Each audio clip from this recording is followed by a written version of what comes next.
Ja Morant. Did you post it? Yeah, I did. Okay. I did.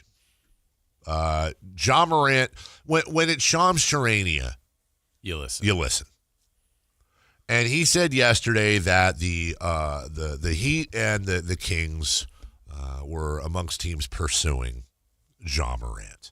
Now, that, just from my perspective, and I think Sam will echo the same tomorrow and others, that's a little different. That doesn't fit the parameters. Now, I know that with Scott Perry, and we talked to him Monday, look, if they want to give us Ja Morant, like if it's a Zach LaVine for Ja Morant thing or whatever, I think that's a different story. But based on everything we've heard about what Memphis is looking for, it's just a non-starter.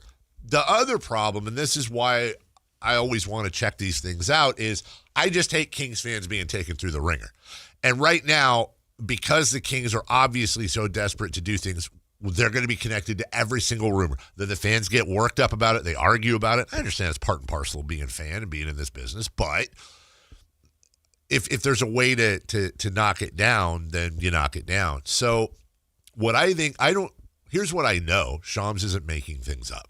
He doesn't do that. Shams is great at his job. So here's what I suspect happened, because I can tell you this. It ain't true. Never say never. Right. But I know for a fact that the Kings and Memphis haven't talked recently about anything.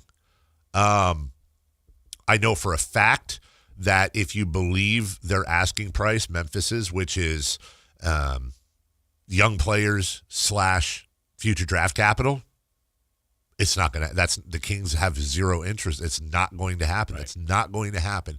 Now, if they want to trade Zach, if they want to take Zach LaVine and 2035 second, okay, we may be onto something here, but not with what they're looking at right now. What I expect happened is you probably have a camp and or an agent, probably on the Morant side, certainly not from this side, not from Sacramento, that's trying to drum up. Look, we've talked about this before. Sure. The media will oftentimes get used as, especially national media, get used as negotiating tools, and that's fine. That's again, part of the business. I think what happened is Shams had it. I'm just guessing, no disrespect. He had it. He had it from a great source, but that source was wrong because it's not coming from the Kings side. They're not involved. Yeah, I think you said it at the beginning too. I think. And I'll take because it is different when it comes from Shams, it is. From Mark Stein, from yes. Sam, from yes. People that do this on a day-to-day basis. But if I was a peripheral guy that was or gal that was covering the league and like, hey, trying to get a little bit of a name or heard a rumor, you could attach Sacramento every time. Every time. Because the Kings are interested in changing up the team. Yes. And so I think you got to be careful what you see, and I agree with you. I think if he's given to the Kings, I think of course you listen for sure and maybe even do it. But that's not.